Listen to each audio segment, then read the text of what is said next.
He cheated with the pastor's wife, part 3. So yeah, um, I saw that email. I saw that in the email. So my immediate thing was, wait, what is going on? Talk to me. Like, we've been in this house this time. You're not communicating with me. You're not telling me what's going on. So at this point, I got questions and I need answers. And like, I had been trying to communicate throughout that whole time when he wasn't wanting to and was getting frustrated. But because I'm the type of person, I know sometimes people get frustrated, they need their space, so I'm leaving you alone. But in that moment, I felt like I needed answers to what was going on. And he got very angry and he like grabbed me. Like, he grabbed me with his hands like this and was like shaking me and was like, "Didn't I tell you to leave me, alone?" Like, shaking me. Again, I'm pregnant. I've never seen this type of aggression. And he does that. And I'm like, whoa, whoa. Like, at that point, I don't know. What you're not going to do is you're not going to grab me. You're not going to put your hands on me. You finna get out my house. I don't care where you go. I don't care how you get where you going. You're going to get out of my house. I called my parents. I say, listen, he needs to go. Well, what that happened? I explained what happened. I'm not going to tolerate somebody putting their hands on me. I'm not. I called his mama. Listen, I don't know how you're going to get your child back home, but you need to get him home. You need to get him. He need to come on back home with you. Okay? Because what we not finna do, we are not finna do this. So she sent money for him to get a bus ticket. He got the bus ticket. My mom took him down to the bus station. And he took a Greyhound back to Charlotte. And this was like January. So then he had a cousin up there who had a business where he would transport furniture back and forth. He had a contract with different like Rooms to Go and Ashley Furniture in different places where he would transport furniture back and forth to the warehouses. And so he started working with him. And, again, we're still married. And the thing was, okay, you need to get yourself together. Whatever, like, now you have, because the issue was him having a hard time finding a job. So the thing was, okay, your cousin has got you in his business with him. The cousin, because he was going back and forth to Florida, it was a thing of, okay, let's just go ahead and get you situated doing this in Florida so you could go back home to your wife. So that was the thing. So everything's going cool. We interacting every day. Again, at this point, he's in Charlotte, but he's here back and forth with delivering. And so Valentine's Day comes. I have Valentine gift, all this stuff. Again, I'm still pregnant. If there's appointments and he's able to be at appointments, he's there. I'm keeping him updated on things. Every now and then we might have little disagreements over the phone or when we see each other, but nothing that didn't get worked out. Then here comes my birthday. My birthday comes, I actually went through a moment where I was like, you know what, I don't want no hair on my head.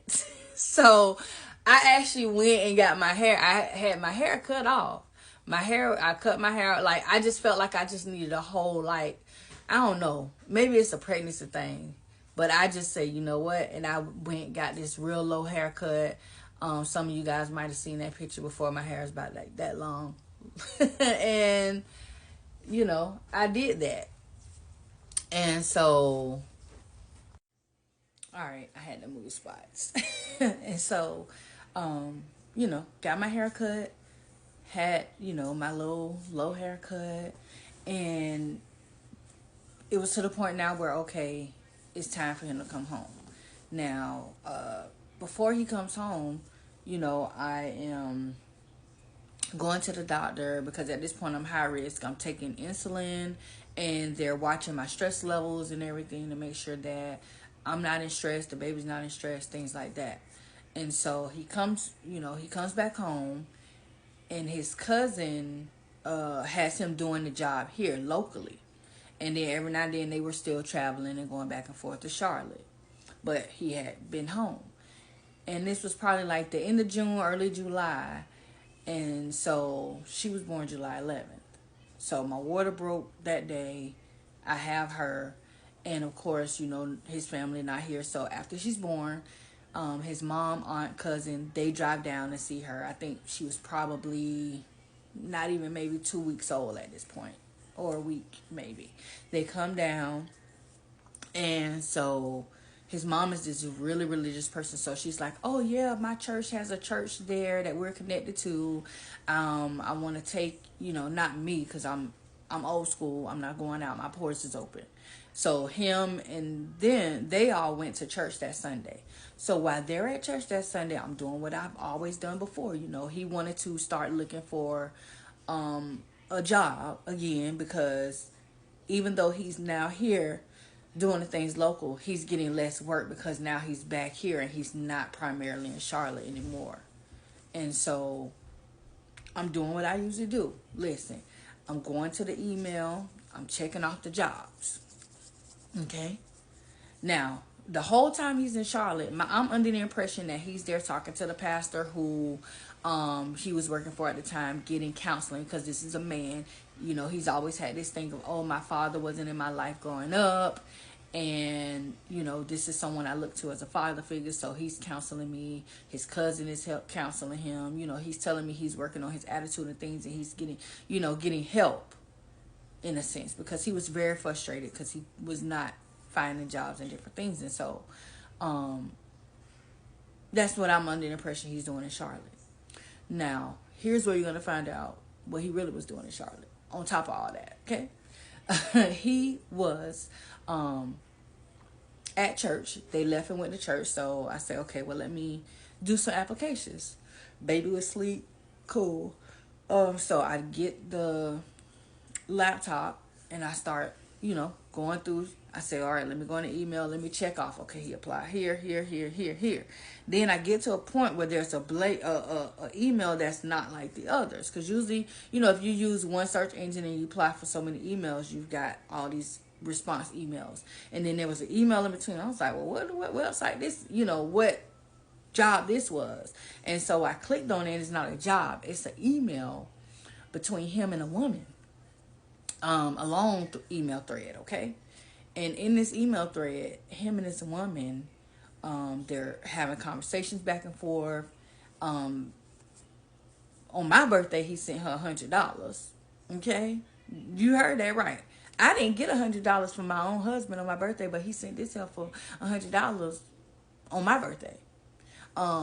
They was together at some point for Valentine's Day.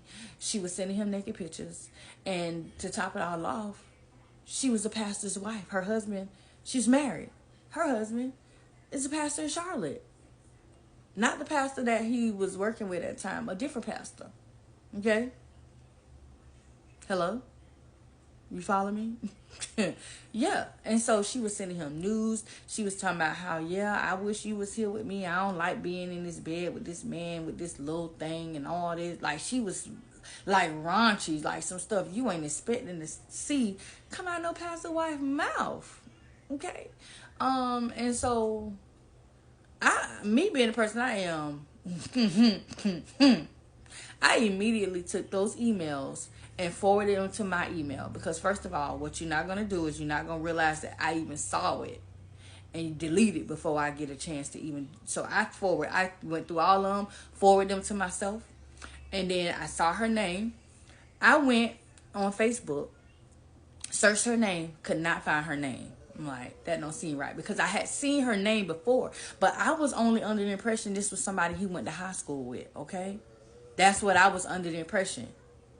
Like, I'm not no person that's going to stalk, like, hassle you about your Facebook page. He voluntarily said, oh, yeah, you see this right here? This is my classmate from... Like, he's telling me who people are, showing me pictures of his friends and different things on social media. And so she was somebody that, when he showed it to me, oh, yeah, this is my classmate from high school. Like that. Well, I went and logged into my backup page. I don't know about y'all, but you always got to have a backup page. Because when you get blocked over here, guess what? You ain't blocked over here. So I logged into my backup page, and I searched her name, and lo and behold, guess what popped up? Her name.